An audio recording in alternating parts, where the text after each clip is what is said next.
What's up, my peoples? Giving you a little bit of a change of scene here.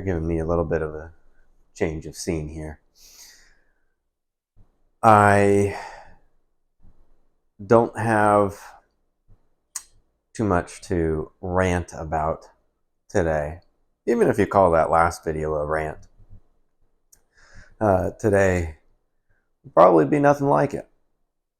I was definitely more so pondering this idea of returning to training as I do so myself.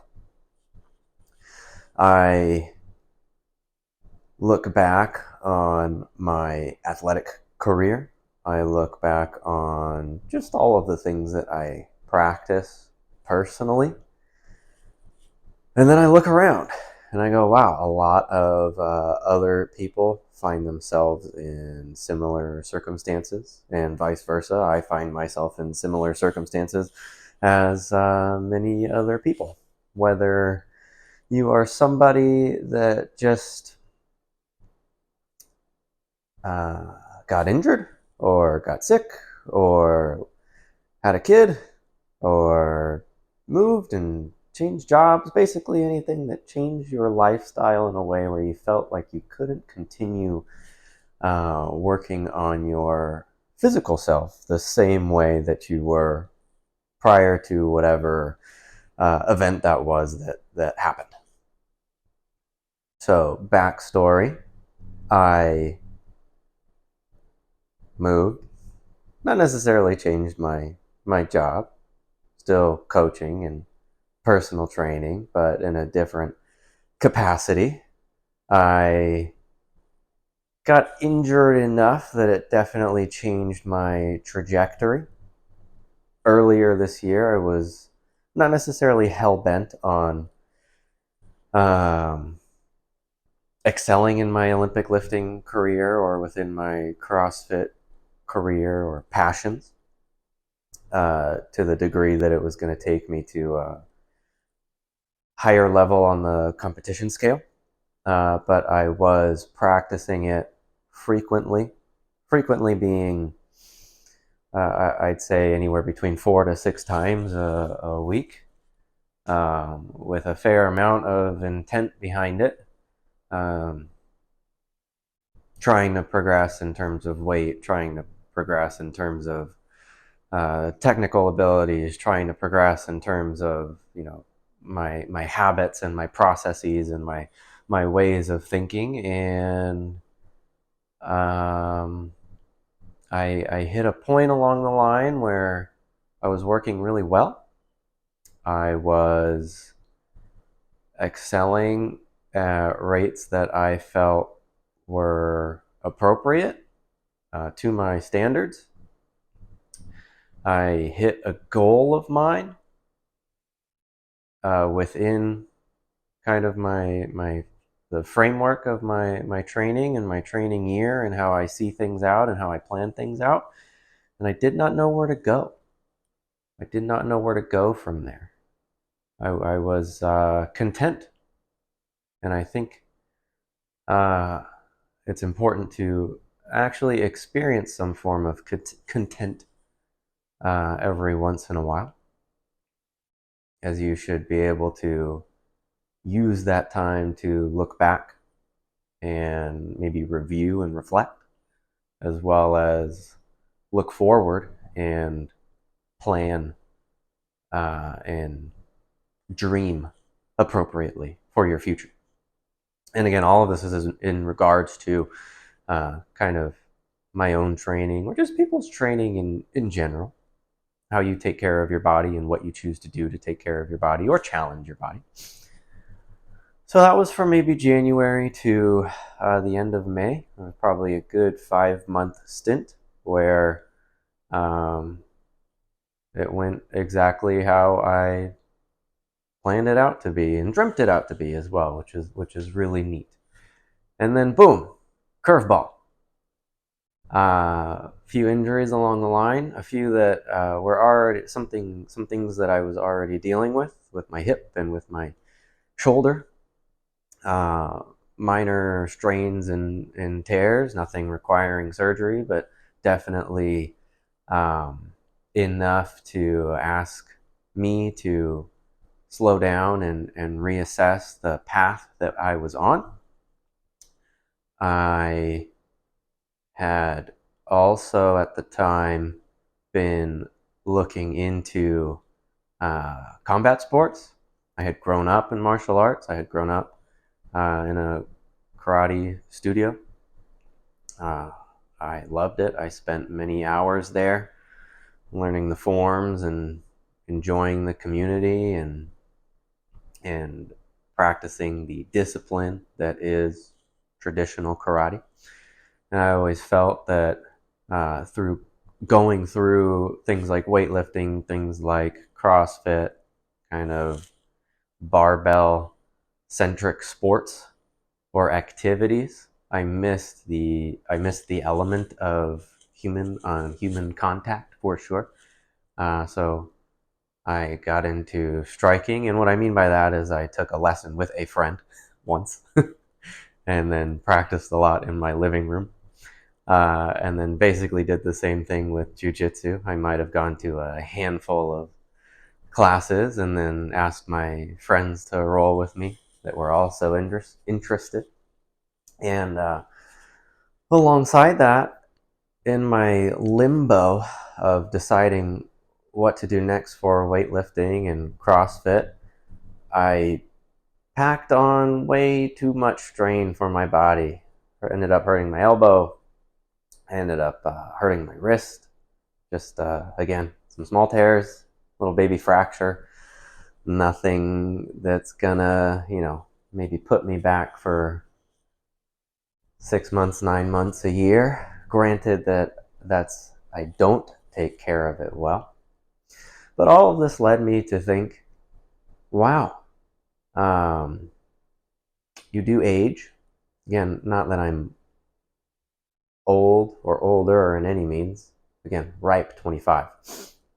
But I definitely have some training years on this body, and planning and being diligent with what you do and picking and choosing your battles is a large conversation to be had. So I'm thinking about it now, about how can my experiences and how can seeing others return to the things that they enjoy to do be talked about better.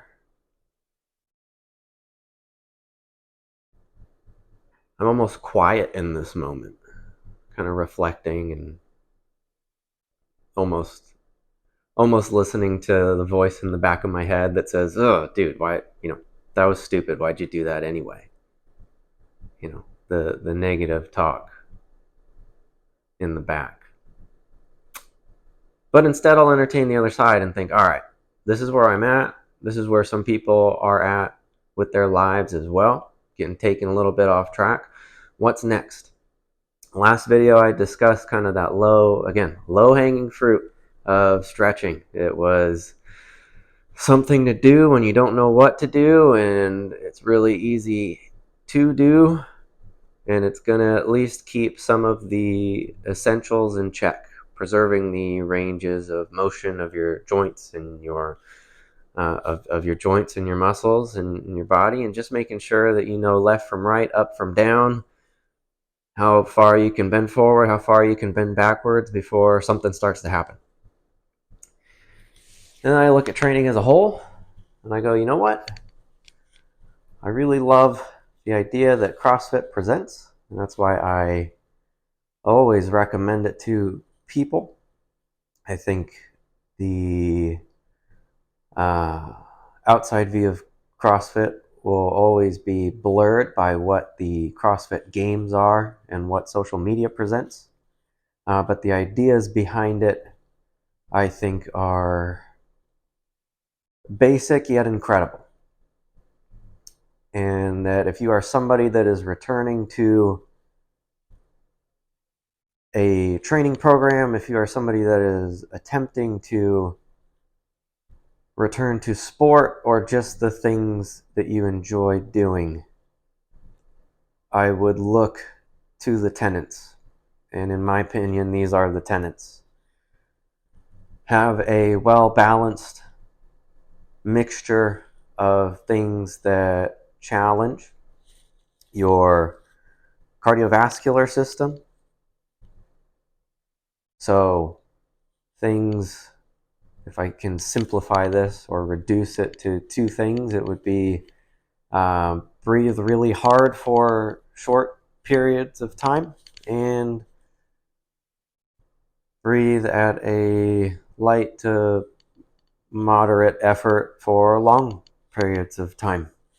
And there are many ways to do that. I think there are ways where it is easier to do that and more difficult to do that. If I look at the spectrum of movements and tasks to be done, we look at something like the elliptical. Very low impact. You're not fighting gravity as much. You're using, large and large muscle groups to propel yourself forward on a machine. You have the ability to change resistance and speeds as you go. I think that's an excellent tool for lower level cardiovascular work where the task itself does not require a lot of skill, meaning practice behind it. It's something kind of like stretching where you can just jump into it and almost no matter what you do, you're doing the thing right. And then I look at the maybe middle of the spectrum, which I would qualify running as the middle of the spectrum, or jogging, where you fight gravity a little bit more. Maybe you choose some rough terrain or places to travel in.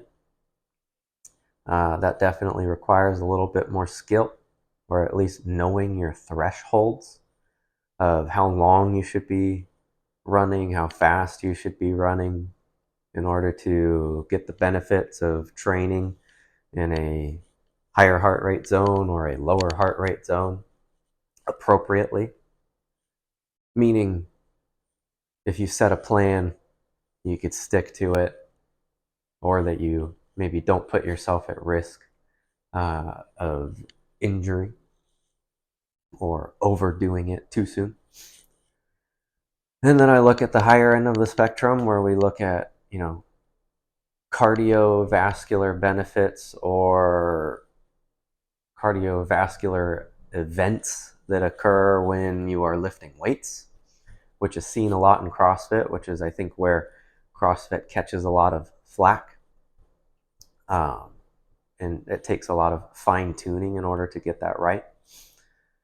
Doing weighted squats, whether it be a back squat with a barbell or a goblet squat with a dumbbell or a sandbag squat. It doesn't really matter the implement, just loaded squats. You'll find that there's a certain technical standard that we like to practice for just matters of being efficient when doing movements like those.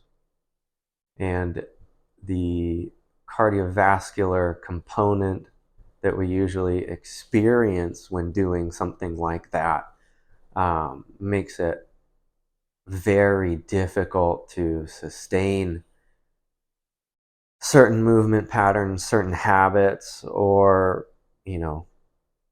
certain weights and rep schemes, allowing them to be repeatable when under that added stress of load. So that's how I kind of look at the spectrum and think, all right, if I'm returning to something, I'm not saying I'm bedridden, but I've had a lot of aches and pains. My training or workout schedule hasn't necessarily been consistent for, let's say, over a month.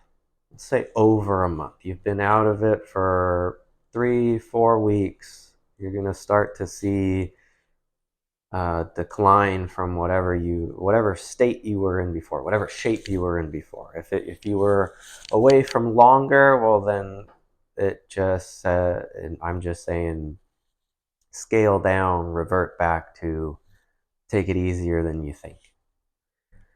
If I'm still considering something to do that's going to challenge my cardiovascular system, I'm going to pick these two things.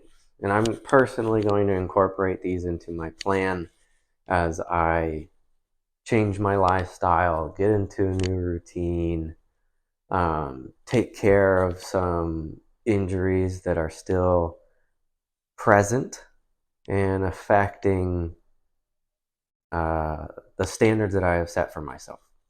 As I don't wish to change the standards, I will have to bite down or tackle my ego and be able to take that, not necessarily step back, but step around. So looking at two things to do that are going to challenge my cardiovascular system from a lower to moderate level skill consideration. I love the idea of rucking, and I don't necessarily mean putting on a 80-pound rucksack and going for 60 to 90 minutes.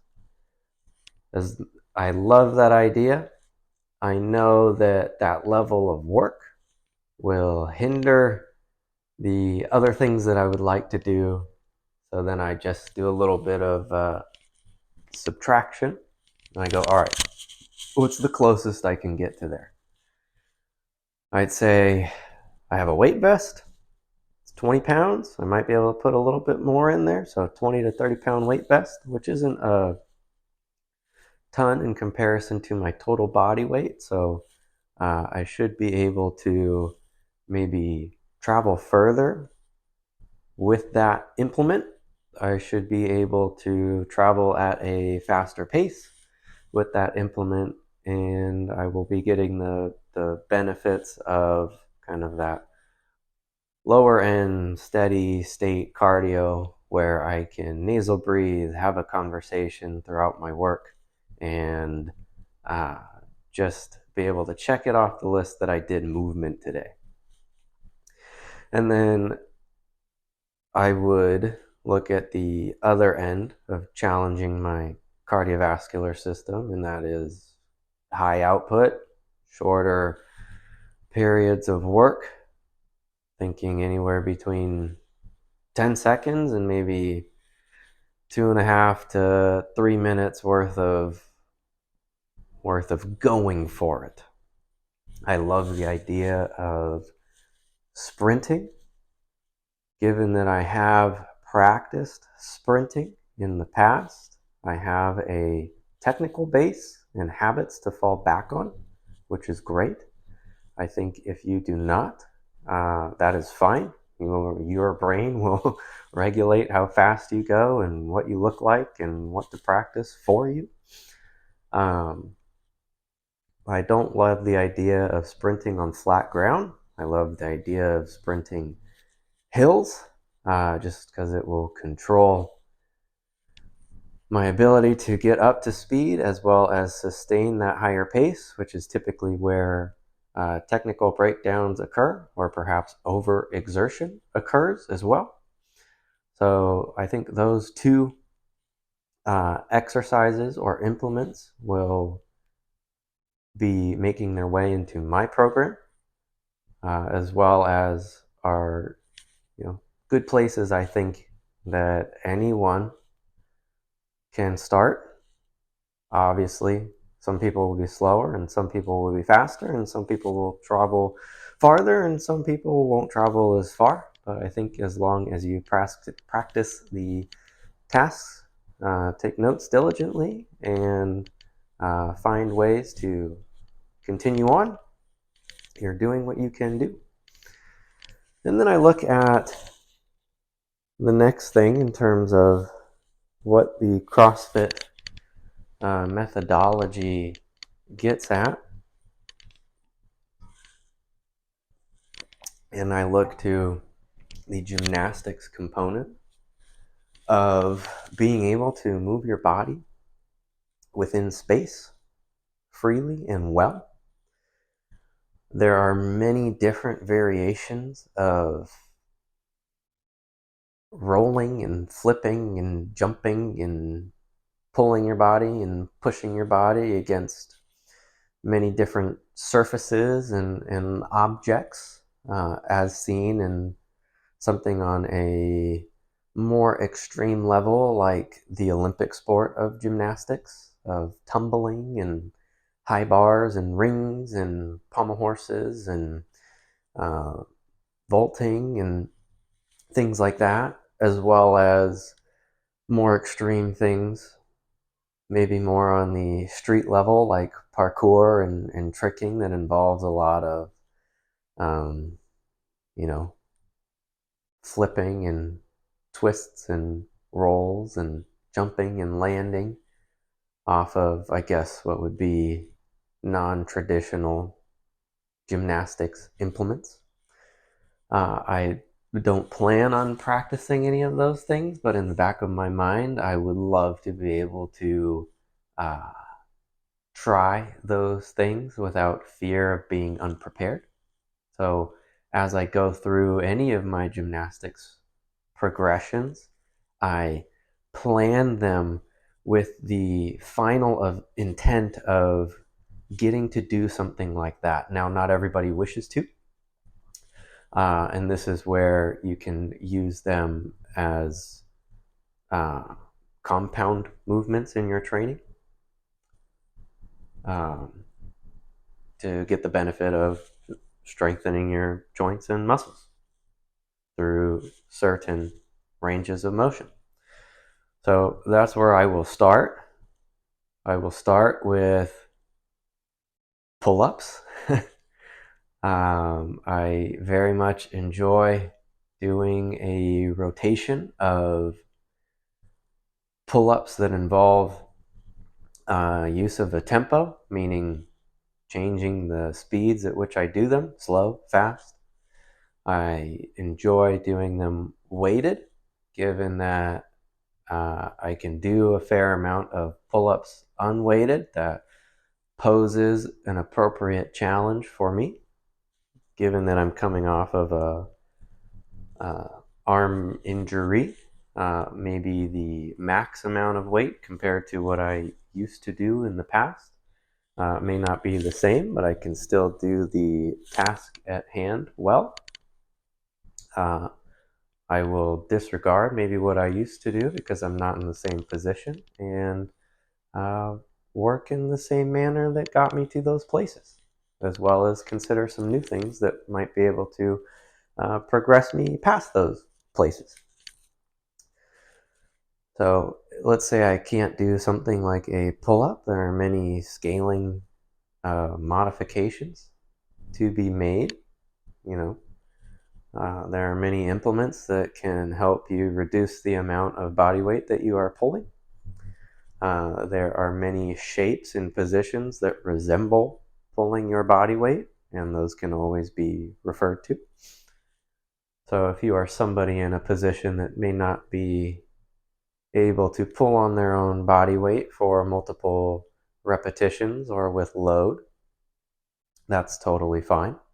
I would even ask that you use me as a advisor in going about that, or much has been learned from YouTube. You can look up a lot there to see how you can help yourself. But I think in the last video, I said take some interest in your own work. Start there with good old YouTube. But moving on, that involves, if I break it down like this, some sort of upper body pulling. And now I can look at something like upper body pushing. I love doing dips in the same manner with the tempo, with load. I have the ability to express a larger range of motion than maybe a push-up might, but I'll still encourage myself to do something like a traditional push-up throughout my training, just as I will do variations of pull-ups from, say, a pull-up bar.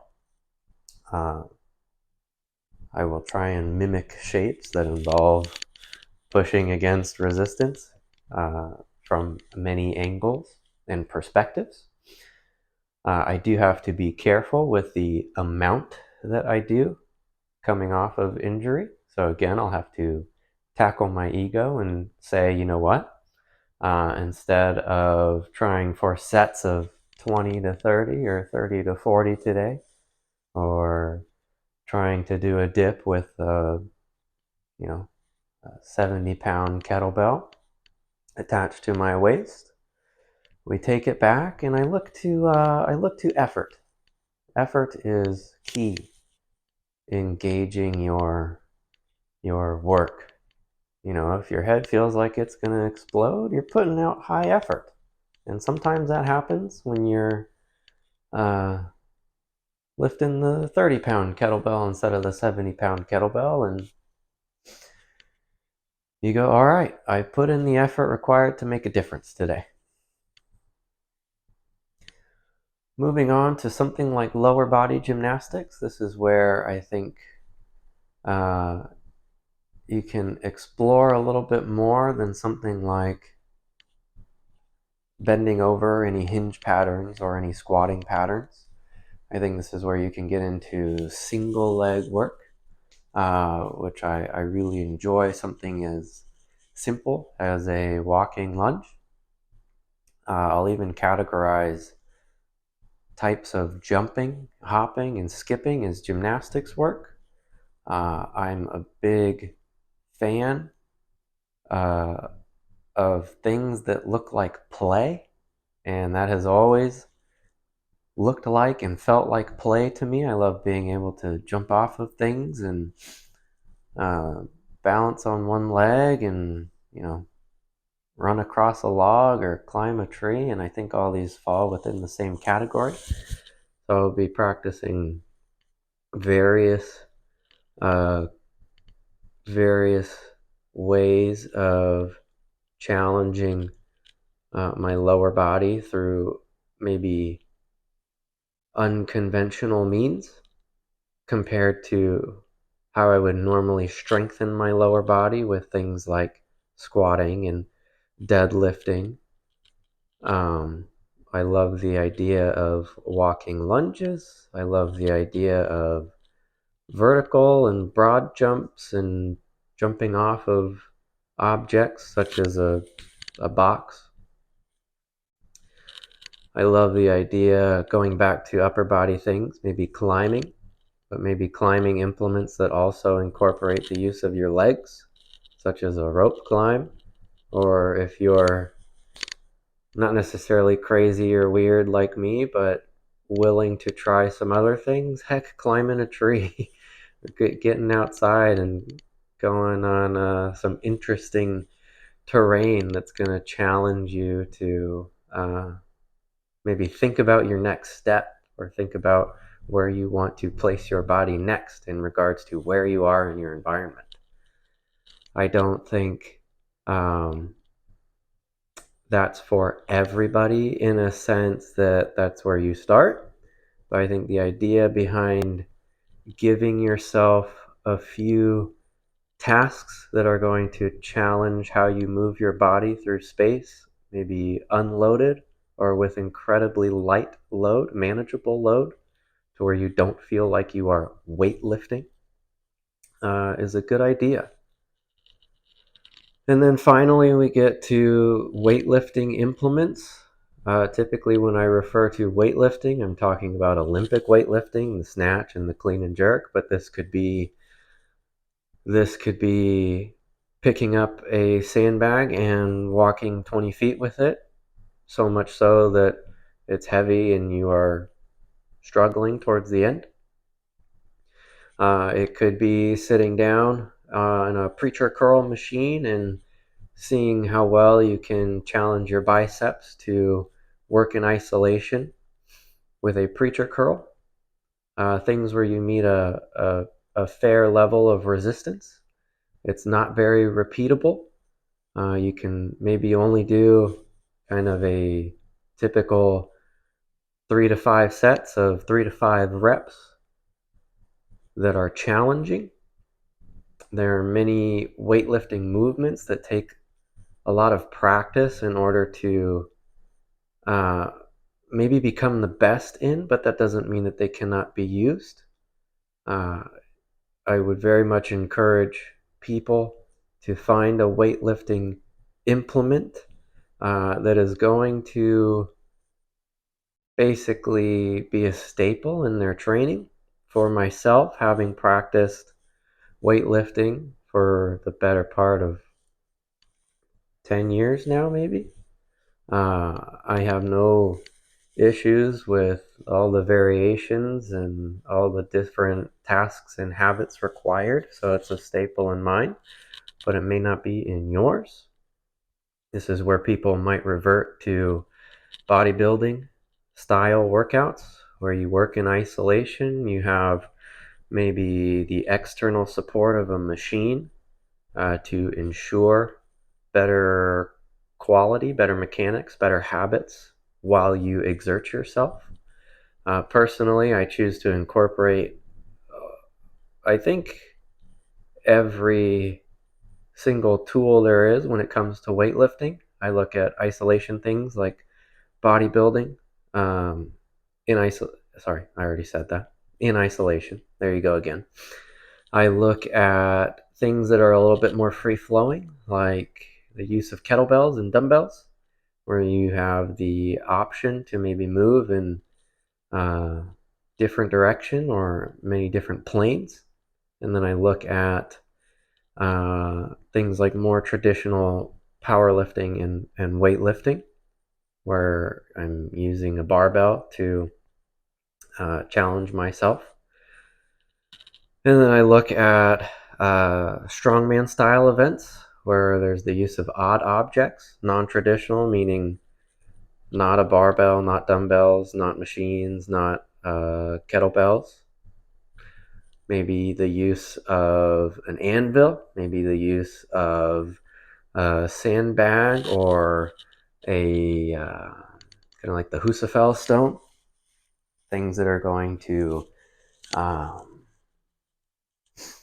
maybe ask you to get into some odd positions and almost find places to create leverage. I love using all of these implements. I always loved expressing my strength. The idea behind CrossFit, in terms of it being general, has always promoted the use of all of these things. But with that takes much practice and much practice of the skills itself. And I would say if you are somebody that is not looking to put in the time or has very little interest in weightlifting, that is fine. But how can you find ways that are going to challenge your muscles in a manner that are not similar to what I was speaking of when referring to gymnastics, what I was speaking of referring to kind of traditional cardiovascular training? And I would suggest things like bodybuilding in terms of let's tackle things in isolation, thinking about it as you're a car. You have a component that breaks, you take that component out, you work on that component, see how that component functions by itself, and then you are able to when confident in how that component functions by itself, plug it back into a system and then retest the system.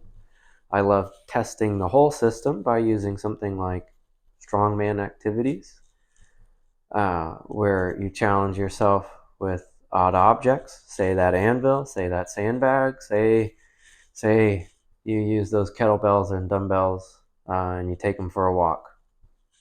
Something as simple as that.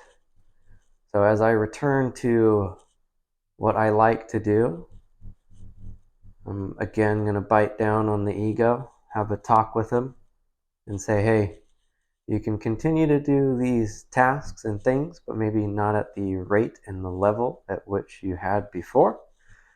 You're going to have to explore new ways to challenge yourself, as well as monitor some of the old ways that you had been using before that worked well, and continue to use those. So if you are somebody that is coming back to working out again,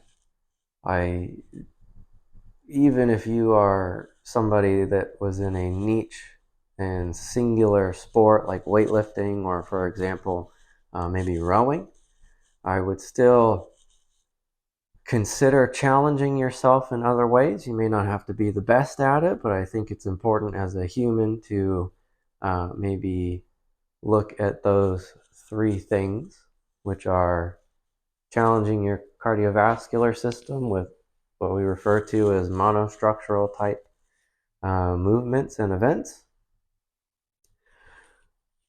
Challenge yourself with some sort of gymnastics where you're going to ask yourself to move your body freely through space and explore kind of the ranges of motion possible, while only really competing against gravity and your own body weight. And then using external sources within weightlifting components to provide greater amounts of stress to your system, but